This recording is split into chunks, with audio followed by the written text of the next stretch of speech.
নমস্কার বন্ধুরা, আজকে আবার অনেক দিন পর একটি নতুন ভিডিও নিয়ে চলে এসেছি।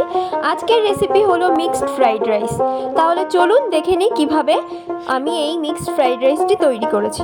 প্রথমেই দেখে নেব কী কী ইনগ্রিডিয়েন্টস এতে আমি ইউজ করেছি।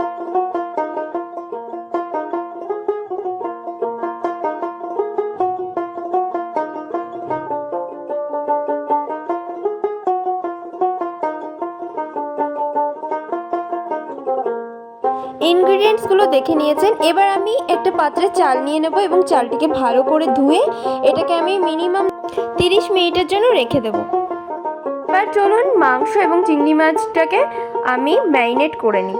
প্রথমেই দিয়ে দেবো সামান্য একটু লবণ, তারপরে দিয়ে দেবো গোলমরিচ গুঁড়ো, তারপরে আদা রসুনের পেস্ট এবং সামান্য পরিমাণে সয়া সস। এটাকে ভালো করে আমি মিক্স করে নেব।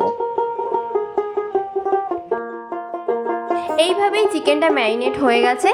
এবার আমি একই রকমভাবে চিংড়ি মাছটাকেও ম্যারিনেট করে নেব।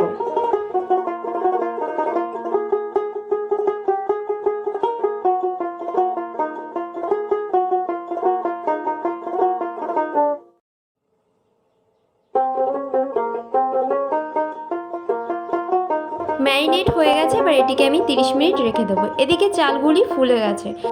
হাঁড়িতে জল দিয়ে আমি ওভেনে বসিয়ে দেবো এবং হাঁড়ির ঢাকনার ওপর রাখবো কিছুটা লবণ, দারচিনি, এলাচ, লবঙ্গ, দুটো তেজপাতা।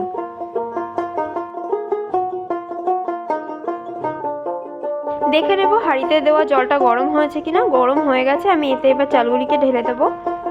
এবার ঢাকনার উপর যেগুলো রেখেছিলাম সেগুলিকে জলের মধ্যে দিয়ে ভালো করে নাড়িয়ে সামান্য রিফাইন তেল দিয়ে দেব। তারপর আমি এটাকে নাড়িয়ে ঢাকা দিয়ে রাখবো। রাইসটি যখন বসাবেন অবশ্যই খেয়াল রাখবেন রাইসটি ঠিকঠাক হচ্ছে কিনা এবং বেশি যেন গলে না যায়, একটু শক্ত থাকতেই নামাবেন।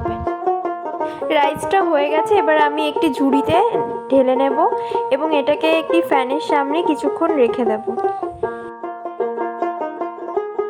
এবার একটি কড়াই নিয়ে নেব এবং এতে সামান্য পরিমাণে তেল দিয়ে দেবো। তেল দেওয়ার পর এখানে আমি দুটো ডিমকে ফ্রাই করে নেব। ডিমটা ফাটিয়ে দেওয়ার পর এর মধ্যে কিছুটা লবণ এবং কিছুটা গোলমরিচ গুঁড়ো দিয়ে ভালো করে এটাকে আমি ভেজে নেব।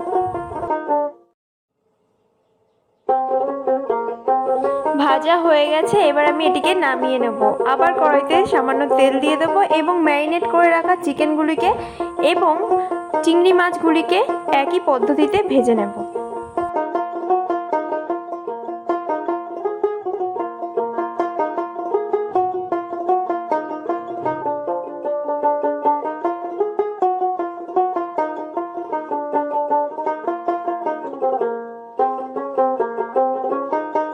আবার আমি এখানে কড়াই নিয়ে নেবো এবং কড়াইতে অনেকটা পরিমাণে তেল দিয়ে দেব।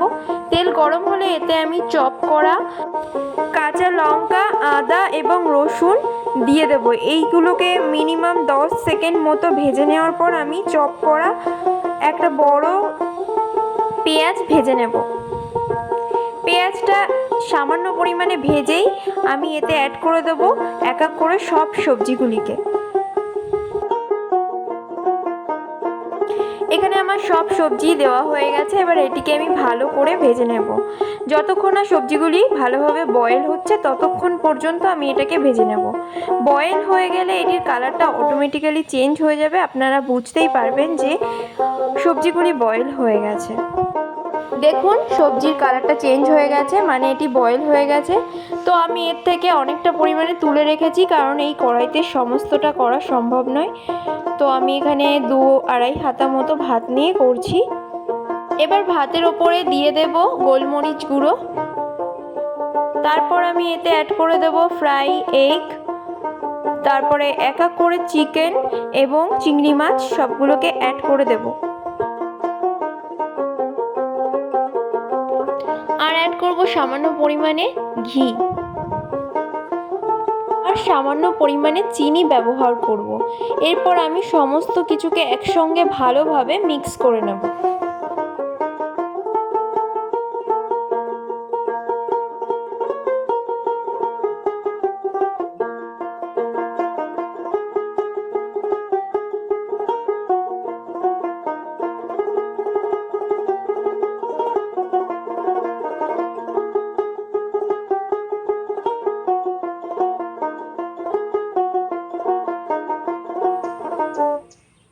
ভালোভাবে মিক্স করে নিতে হবে। আর আপনারা যদি পারেন তো যে কড়াইটা ইউজ করছেন সেই কড়াইয়ের হাতল দিয়ে ভালোভাবে এই সেম পদ্ধতিতে ঝাঁকিয়ে নেবেন, তাতে ভাতটা কম ভাঙবে।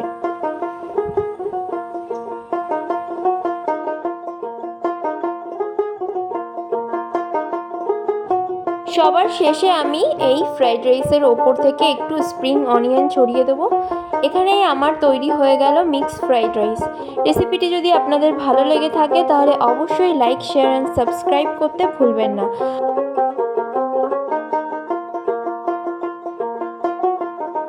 আর ভিডিওটি দেখার জন্য অসংখ্য ধন্যবাদ আপনাদেরকে।